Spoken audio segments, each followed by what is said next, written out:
नमस्कार, मी डॉक्टर गोसावी. कसं वाटतं आपल्याला? गाडी चालवताना तुम्ही काही ॲक्सिडेंट झाला त्यावेळेचा काही प्रसंग आठवतो तुम्हाला? नेमकं काय झालं होतं? हो, म्हणजे मी गाडी चालवत होतो, खूप थकलेलो होतो आणि मग झोप लागली. नंतर काही आठवत नाही मला व्यवस्थित. बरं. तुम्ही काही मद्य वगैरे किंवा कुठली औषधं काय घेताय? नाही हो, तसं काही कुठलंच व्यसन नाही आहे मला. पण मला बरं नव्हतं वाटत एक 10 दिवसांपासून. त्याच्यासाठी सर्दीसाठी काही औषधं दिली होती डॉक्टरांनी आणि काही एक प्यायचं औषध दिलेलं होतं. बघूया कुठलं औषध. हे घ्या सर. त्याने खूप थकवा येत होता पण. तरी सांगत होते तुम्हाला बरं नाही वाटत तर आराम करा, पण ऐकणार कोण? तुला तुम्ही काय करता राजेश? मी मॅनेजर आहे कंपनीमध्ये. प्रवास वगैरे करत असाल? हो, रोज गाडीने ट्रॅव्हल करतो मी स्वतःच ड्राईव्ह करतो. तुम्ही ही गोष्ट तुमच्या डॉक्टरना सांगितली होती? हो, त्यांनीच दिली मला. पण त्यांनी म्हणजे काय त्याने तुम्हाला काही सूचना वगैरे दिल्या होत्या काही? हो, दिल्या होत्या ना सूचना. पण मला आता आठवत नाही आहे, लक्षात नाही. ॲक्च्युली माझं लक्ष नव्हतं त्यांनी सांगितलं. नाही, हे बघा, खोकल्याची औषधं, सर्दीची औषधं, अशी औषधं घेताना डॉक्टरने दिलेल्या सूचनांचं पालन करणं फार महत्त्वाचं असतं. कारण ह्या झोप येणं, थकवा येणं ह्या गोष्टी फार साहजिक आहेत या औषधं घेतल्यामुळे. आणि अशा प्रकारची औषधं जर तेव्हा तुम्ही घेता, डॉक्टरने त्यावेळी पूर्णपणे तुम्ही कल्पना दिली पाहिजे की तुम्ही गाडी चालवणार आहात. जर गाडी चालवण्यात अपर्याय असेल तर डॉक्टरने तुम्हाला दुसरी औषधं दिली असतील. त्यामुळे याच्या पुढे लक्षात ठेवा, डॉक्टरने दिलेल्या सूचनांचं पालन करणं अतिशय महत्त्वाचं आहे. आलं लक्षात तुमच्या? तर आपण आत्ता बघितलंच या प्रसंगातून की डॉक्टरने दिलेल्या सूचनांचं पालन करणं किती महत्त्वाचं असतं आणि जर ते तुम्ही केलं नाही तर त्याच्यातून काय प्रसंग उद्भवू शकतो किंवा त्याचे काय परिणाम होतात हे आपण आत्ता या प्रसंगातून बघितलंच आहे. त्यामुळे माझं सगळ्यांना अपील आहे की आपण डॉक्टरने दिलेल्या सूचनांचं काटेकोरपणे पालन करावं. नायर 100 साल बेमिसाल.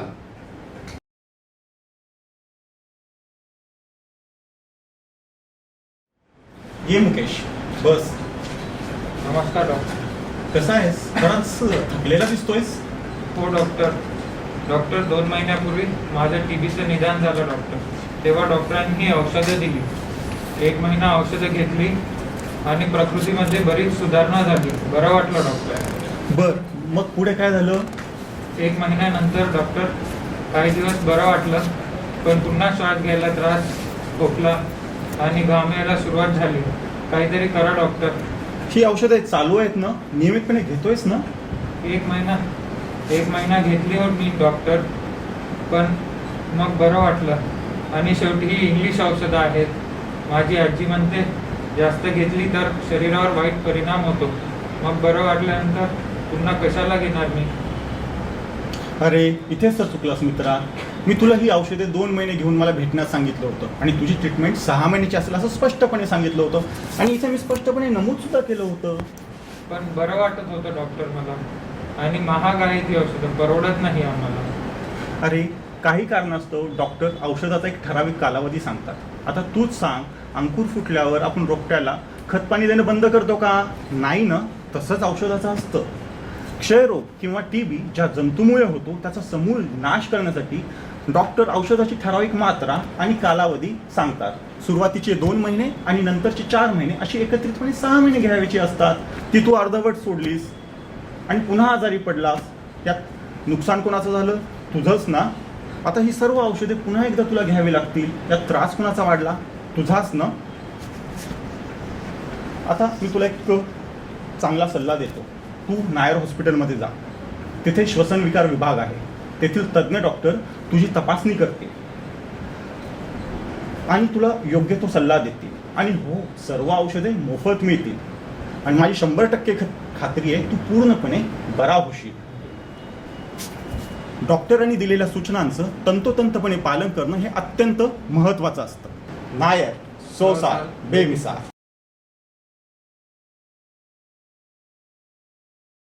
नमस्कार डॉक्टर. नमस्कार. ये सुजाता, ये बस. कशी आहेस? बरी आहे, पण अशक्तपणा काही कमी नाही झाला. मी तुला मागच्या वेळेस काही रक्ताच्या तपासण्या करून यायला सांगितलं होतं. त्याचे रिपोर्ट आहेत का? हो मॅडम. आणि जुने रिपोर्ट? हो मॅडम. बरं. तू दिलेल्या रक्तवाढीच्या गोळ्या व्यवस्थित घेतेस ना? हो डॉक्टर. ठीक आहे. आणि आहाराची पथ्यपाणी ती पण करतेस? सुजाता, तुझं हिमोग्लोबिन ना मागच्या वेळेस 8 होतं आणि आता 8.1 म्हणजे फारशी वाढ झाली नाही आहे त्या हिमोग्लोबिनमध्ये. तर मला सांग, तुझ्या मासिक पाळीच्या वेळेस अंगावरून जास्त जातं का? किंवा जंतांचा त्रास होतोय किंवा तू आजारी वगैरे होतीस का मागच्या महिन्यामध्ये? नाही हो मॅडम, तसं काही नाही.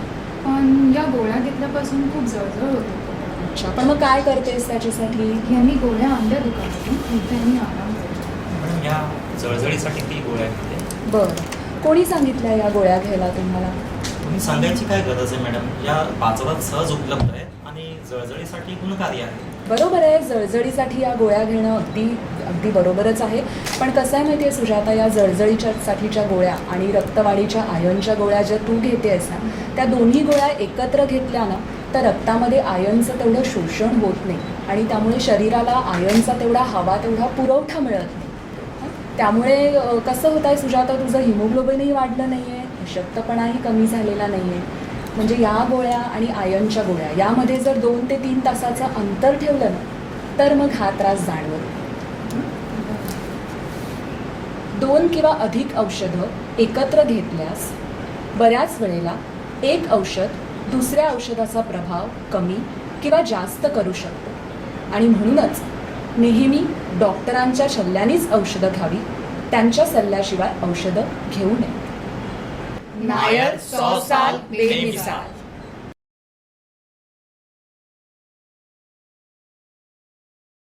या संजय राव, काय कशी आहे तब्येत? नमस्कार डॉक्टर. तसं बरं आहे पण पण काय? डॉक्टर, पोटातील जळजळ आणि पित्त काही कमी होत नाही. तुम्ही दिलेल्या गोळ्या मी गेले 2 आठवडे नियमितपणे घेतो आहे, पण म्हणावा तसा फरक नाही पडला. बरं, पथ्य पाणी वगैरे पाळता की नाही? होय, तेलकट तिखट तसेच मसालेदार पदार्थ सगळे वर्ज्य केले आहे. शिवाय जेवणानंतर लगेच गोळी घेतो, तशी सवयच लावली मी. बरं, मी दिलेली चिठ्ठी आणि जरा गोळ्याचं पाकिट दाखवा. हे घ्या, दोन्ही आणल्यात मी आठवणीने. काय संजय राव, तुम्हाला मी ओमेप्राझोल नावाची गोळी लिहून दिलेली आहे आणि ती तुम्ही उपाशीपोटी घ्यायला पाहिजे होती. मी तसं लिहिलेलं आहे, पण तुम्ही आत्ता म्हणाला की तुम्ही जेवल्यानंतर घेता. असं केल्याने या औषधांचा इफेक्ट कमी होतो. आता माझं नीट ऐका, या गोळ्या नेहमी उपाशीपोटी घ्या आणि नियमितपणे घ्या, नक्कीच फरक जाणवेल. डॉक्टरांनी दिलेल्या सूचनाचे व्यवस्थित पालन करा. जर औषधे उपाशीपोटी, जेवणानंतर किंवा रात्री झोपण्यापूर्वी सांगितली असतील तर ती त्याच वेळेस घ्या आणि डॉक्टरांना सहकार्य करा. नायर 100 साल बेमिसाल.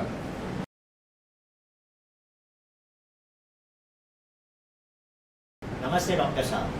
नमस्ते नमस्ते खाना जी, बताइए कैसी तबीयत है आपकी? आपकी पेट की तकलीफ ठीक हुई? हाँ डॉक्टर, अभी पेट तो ठीक है और दर्द भी नहीं है. जो लूज मोशंस हुए थे वो भी ठीक है, लेकिन एक नई परेशानी शुरू हो गई है. नहीं परेशानी? कौन सी तकलीफ बताइए. आपने जो दवाई दी थी वो सेवन करने के बाद 1-2 दिन तो कुछ नहीं हुआ मुझे, लेकिन आज सुबह से कुछ ठीक नहीं लग रहा है. ऐसा लगता है कि थोड़ी उल्टी हो जाए या चक्कर आके मैं गिर पड़ूँ. थोड़ी घबराहट से भी हो रही है. हाँ डॉक्टर साहब, सुबह से कुछ खाया भी नहीं इन्होंने, कह रहे हैं पेट में बहुत जलन हो रही है. कल कुछ बाहर से कुछ खाए पिए थे क्या आप लोगों ने? हाँ, मतलब एक दोस्त के यहाँ पे पार्टी थी, वहाँ पे हम लोग गए थे, उधर नॉनवेज खाया था और साथ में थोड़ा शराब भी लिया. शराब पिया आपने? लेकिन पिछली बार तो जब ये मैंने आपसे पूछा था कि आप शराब का धूम्रपान का सेवन करते हैं, तब आपने मुझे नहीं बताया था कि आप शराब पीते हैं. जी डॉक्टर, वैसे तो ये शराब नहीं पीते हैं, पर कल पार्टी थी तो दोस्तों के साथ थोड़ी सी शराब पी ली थी इन्होंने. ओहो, तो ये जो तकलीफ़ आपको अभी हो रही है, ये आपको घबराहट जैसे लग रहा है, उल्टी जैसा लग रहा है, ये आपको शराब पीने की वजह से हुआ है.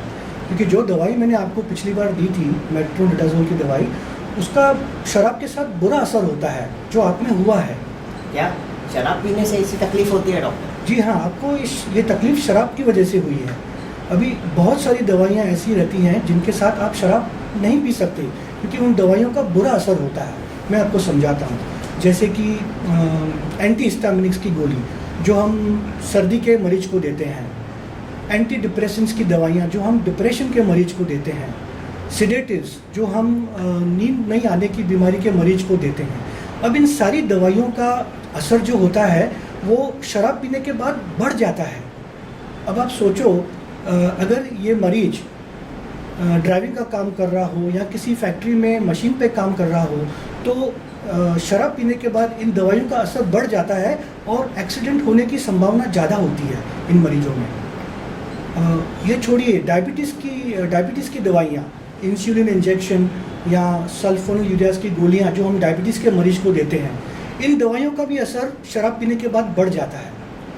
अब आप सोचिए, अगर डायबिटीज़ का मरीज ये जो ये दवाइयाँ ले रहे हैं और शराब पी लें तो उनके खून में शुगर की मात्रा एकदम सडनली एकदम कम हो सकती है और वो चक्कर आके वो गिर सकते हैं, जिसे हम लोग हाइपोग्लाइसीमिया कहते हैं। अरे ये छोड़िए, जो दवाई आप बुखार के लिए लेते हैं, पैरासीटामोल, जिसे आप लोग क्रोसिन के नाम से जानते हैं, इसके भी साइड इफ़ेक्ट बढ़ जाते हैं शराब पीने की वजह से।